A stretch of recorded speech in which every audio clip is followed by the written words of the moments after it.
I'm Michelle, And I'm Katherine, and we're here at the Healthy Hurried Human podcast. where we talk about keeping pace in a world that never slows down. You know it's good when you get the producer laughing in the background. So thanks for that. Yes, today, this is kind of on me. We're doing a little digital short, and we're going to talk about volunteer impact because I think that with everything that's happening today, we're asking ourselves in politics and in the world and in our own neighborhoods and in our schools, there is a question of how can I make a change and a positive change and make a difference. And I think we're struggling with feeling a little bit blue, a little bit bleak, a little bit concerned for the future moving forward. And I think it's important to note that at the time of recording this, the date is September 12th, 2025, because people could be watching this at any time and being like, what's going on? I think it's important to note we're just in a bit of a time in the world and in, I think, history that can make us very self-focused. And when you brought this up the other day that, hey, I think you're the one that said it, let's talk about volunteer impact, because we've been talking about the healthy hurried human and how do we know that we are a healthy person in a human hurried environment. We all are. We're all in a hurried environment. How do we know that we're healthy? And we have the 8 key functioning indicators. We have this debate about, and I'm the one that keeps changing it to functioning versus functional. Anyways, so we have these key areas, and one of our spokes on the wheel, and we're going to, we want you to see that. We're going to give you a way to see that, but it's important, it's vital to be healthy, centered, focused on other people, volunteer impact. Other-centered and volunteer impact. As someone who has been working with people for, I'm going to stick with 25 years. It makes me feel a little bit younger, but more than that, as someone who's been working with people in helping them with their mental, emotional well-being, a key thing a tool that you reach for when you're kind of wrapped in a cycle of depression or anxiety or sadness or grief. I am not saying this tool fixes it, but it is a tool to move you forward. Mm-hmm. And this is one of them. I recently have had to do this. I was sharing it with you that I had to speak it out because I was kind of wrapped in my own cycle of sadness. And I reached out to you. I reached out to another friend. I said, I'm letting you know. I've been in this cycle, but I know what to do. And here's my tools that I'm going to use. I'm going to go for a walk. I'm going to get some sunshine. And then I've got somebody that needs something. That's and right. I'm going to go fulfill that for them. And I'm telling you, it like makes that. A difference. It literally turned my cycle off. And that's the key, is turn the cycle off. The negative cycle off, right? So I recently was asked to participate in a volunteer in a way that would engage me in teaching and teaching kids. And I was hesitant about doing it at first because when the opportunity came to me, I didn't have any feeling about it. I didn't feel like that frizzle inside or that connectedness or that the clouds part, you hear the singing in the background. There was no Hozier Do moment. We get to hear that much in middle age anymore? there was no background music right. that you see on all the social media that tell you this is a significant moment. And I was sitting and processing and working on actually doing finances and things like that. And I just kind of paused and just started talking and praying about it and thought, why is this, everything about this opportunity makes sense for me, because I've been out of volunteering with kids for a couple years now. And I should be leaping at the opportunity to this. And it just all of a sudden clicked was the fact that 2 days before, I was in my morning meditation time and thought, what is my greater purpose? Mm.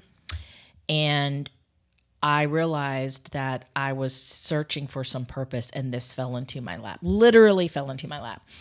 And that's all I needed to know, that this was the path I needed to move forward in. And I was nervous and I was a little bit hesitant because I'd never worked with this organization before and I didn't know how it was going to play out. And you were a great cheerleader for me to move forward with that. And all of my friends were very supportive of this. But this is why volunteer impact is so important, and is one of the ones that we can tie to purpose driven all of the time. Yes. And giving back and building hope.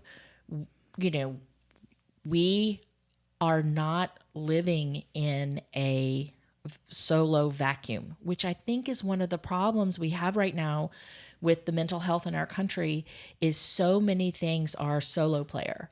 So much of our world can be done alone, in the dark, away from other people, and not in a community. Like, we have AI now that helps us write our papers or our dialogues or our catchy speeches or our poetry. Right. And we're not going to each other to say, will you proofread this? Will you help me with this? And that saves us time. And it's you know, subjective or objective or whichever one we want it to be.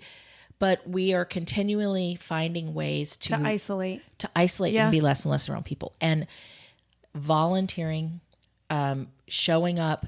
We've had a lot this summer. I feel like the past 3 or 4 months, we have seen some very catastrophic events that seem to be one after another. And I am an experiential type of person. I need to show up to feel connected. I want to help. I want to make a difference. And sometimes all I can do is to send financial support, which is no joke. Or when the Asheville floods happened last year, my neighbor and I are cat lovers. We pulled out all sorts of cat food that we had, kitty litter, new boxes and things, and went to Costco and bought a ton of money and took it to one of our neighbors who had a son in Asheville. And we just showed up with pet supplies. And that is a way that it's something close to our heart. It's how we can show up. But it's not enough to just give money to the problem or give a part to the problem. There is something very significant in action and walking in the shoes of helping people walk through grief, helping people walk through or exciting times. Like, I'm working with kids who are excited to be there, and it's fun and it's engaging, and they're little tiny touches that you can see people and recognize and affirm their humanity and show that you care. It also makes you appreciate yourself, or opens your eyes to the greater world out there. Yeah, it's when we take action. There's a couple things here. When we take action to benefit ourselves, yesterday I took action to get myself out of this cycle. But then the kind of the reaction to that is knowing that someone else has benefited from the action I took, which the physiological is it sends all the right chemicals to your brain and to your emotions and that kind of stuff. But the second part is when things happen, we feel helpless. When somebody's lost somebody dear to them, or they've faced some sort of that thing in us that's like, I want to help. I want to do something. What is it I can do? When we are giving a substantial or a substantive, I don't know if I'm struggling with the word here, a real way, when the Asheville hurricane that happened around this time last year, it was a call to go buy the waters, go buy the big things from the box stores, bring them to this location and help us load and fill these trucks, because you can't all go to Asheville. That's right. But one truck, when we fill a truck up, that truck can go and get there. And it's something tangible, feeling like, okay, I'm helping, I'm doing something. That is really a big thing. I love, there's some really good people who are in the grief space that I'd done grief counseling for years as part of my practice. But until I was in deep grief over losing my dad, I always say that experience is the true teacher of compassion. That shows us when you've experienced something, you understand, oh, this is how, I can walk in this and show this deeper kind of compassion. I discovered some people in the grief space who gave very practical tips, and they put them, on their social media, or they've written little books, or you can download the list. And I love them so much because grief is something not everybody has experienced at the same level. So what I mean by that is you can go along. I feel like I was one of those people very blessed to get to middle age before I experienced real close grief. I had experienced grief, but I had not lost anyone from my family of origin. Many people experience that at an early age. So I had gone pretty far in my life before I experienced that. And to see tangible ways to minister to somebody who is, or to care for somebody in grief. Like my favorite story is a woman who had lost her dad. And, everybody says, what can I do? How can I help you? And the person in grief is so fatigued by their emotions that they can't, oh, thank you, but I don't know. I'm not sure, and she said that her friend texted her and said, are you home? And she's like, yeah, but I'm not really interested in having it. And she's like, it's okay. I'm not coming, but I just needed to make sure you were home. And 10 minutes later, a bag of groceries showed up with fat and sugar and carbohydrate, all the comfort things. And she said it was the most amazing thing, because I wouldn't have told anybody I needed Oreos and ice cream and chips. But guess what? When you're in grief, the body is looking for any of those physical comforts. And those were the things that I'm like, oh my gosh, that's what I want to go sit on the couch or on the front porch with my Oreos and ice cream and my chips. And when I heard that story, I was like, that is really true. Well, and this is a good resource for us to share about certain topics, is when you want to show up and you don't know how, do your research. This episode of the Healthy Hurried Human podcast is sponsored by Midlife Thrives. Midlife Thrives is for women in their 30s, 40s, and 50s navigating perimenopause and menopause. If you've felt the energy dips, the mood swings, or the brain fog that make you wonder if you're losing yourself, you're not alone. Midlife Thrives is here to help give you clarity, resources, and a supportive circle of women who get it. No quick fixes, no shame, just some real guidance for real life. Learn more and connect at midlifethrives.com, because thriving in midlife isn't optional, it's your new standard. Because the person that needs it doesn't need to be the one that tells you how to do it. That's right. You and I have talked about this with the loss of your father, and you're not only is it your father, but you're also the mother of children who it's their grandfather. I mean, that whole, how long it takes you to have to help walk people through it. And on a silly side of it, in the great classic Sense and Sensibility movie with Emma Thompson, where there's this whole like blow up that happens, and Eleanor is the one that was hurt, but like Marianne's crying, Mom's crying, the other sister's crying, and she's the one that's like having to take care of all of them. And it's such a classic sign of that. Oftentimes we have roles in relationships, and our roles determine whether we're the ones that get the attention, whether or not we need it. So there's an aspect of do your homework, find out without asking the person that you're helping how to help, or the organization how to help. See if you can find out on your own. Also, don't flood people with things that aren't necessary. But to go to a positive side of finding ways to volunteer that can bring happiness or joy, there are I'm challenging myself because I just cleaned out my secretary, a wooden piece of furniture that's literally called a secretary that people used to sit to write their letters at. I cleaned it out, and from my previous experience, I have oodles of stationery, and I'm trying to write more letters. And let that be something that shows up to sit down, reflect on people. I have one of my best friends, Keely, is a phenomenal letter writer. For anything that you do for her, a gift, a note, an act of service. Hey, listen, you're not too bad yourself. Keely writes letters and is just wonderful about it. She's just totally gifted. And there is an impact that has by even just writing a letter. It's a discipline. It is, yeah. It is a discipline to write. And it doesn't have to be long. I sent a graduation gift out, and I got a 2-sentence thank you note back, and it might be my favorite. I mean, not really. It's not my favorite, but it might be because it was letter writing and card sending. I think is also generational. Like, I tried. I really tried with I was like, this is going to be something I teach my children because I was taught you write thank you notes, you write letters, you send cards, and we really, really try. We still try, and it is not going as easy as I think it went for my mother trying to teach me, and then. Well, people don't write as much. They don't write as much. It has become very niche and vintage, and people love it. Yeah. But it is, even sending a holiday card or a random holiday card, it's a discipline. I love the holiday cards. It is a discipline, and you have to sit still and do it. But there's something also about that makes you appreciate the person.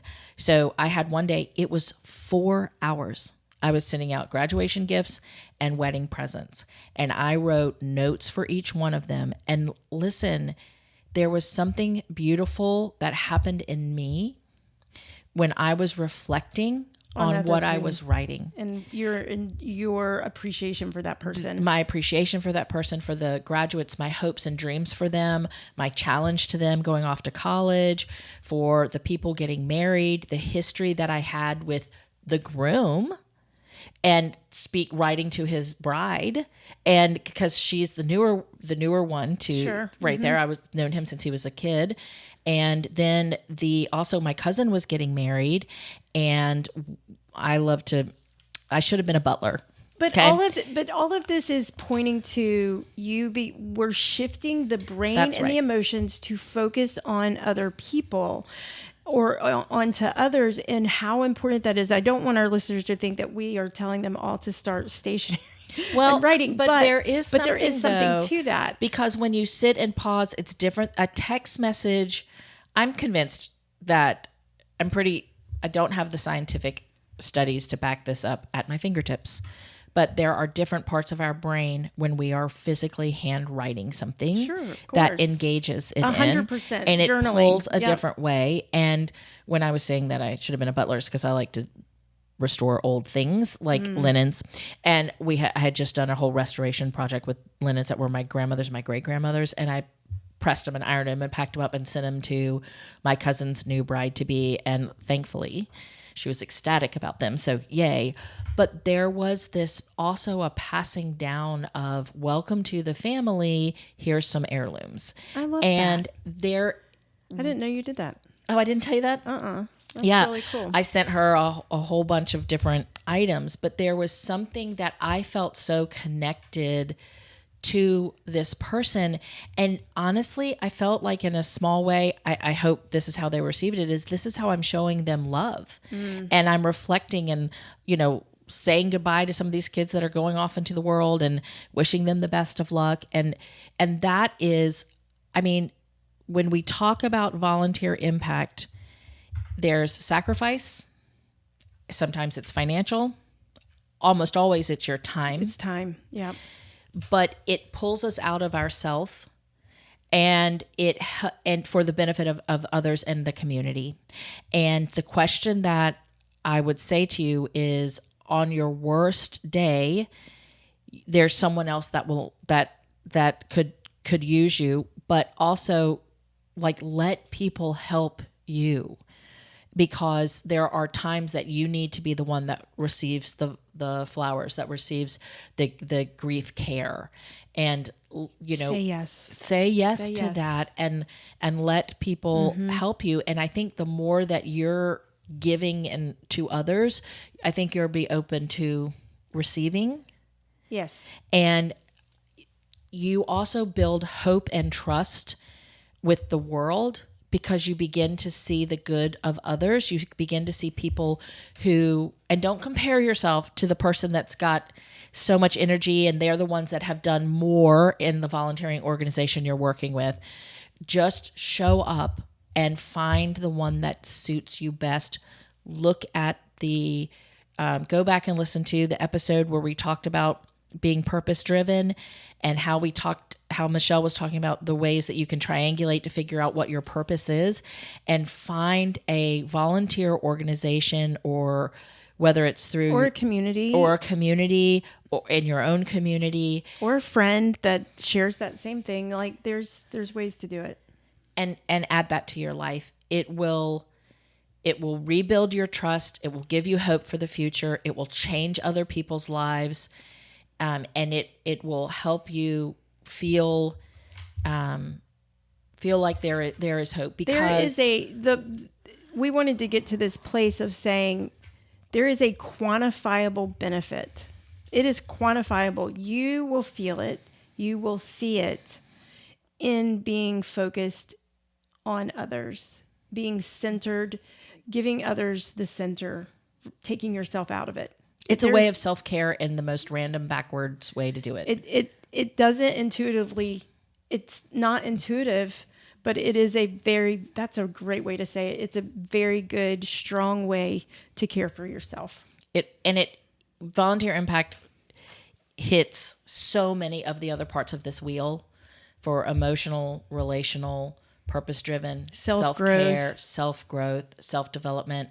And there is more than one story out there. Of course, I like to highlight, shout out to Mike Rowe. He's got a YouTube shorts that he's doing called People You Should Know. And you go watch these videos and you find out that a lot of times it comes out of the job that they're doing or a passion project they had as a child.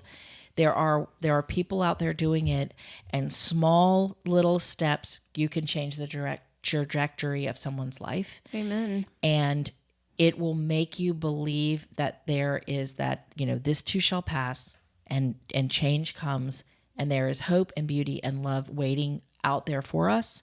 And we can have we can believe in that in the midst of a lot of hard times and remembrances and anniversaries. And anyway, volunteer impact.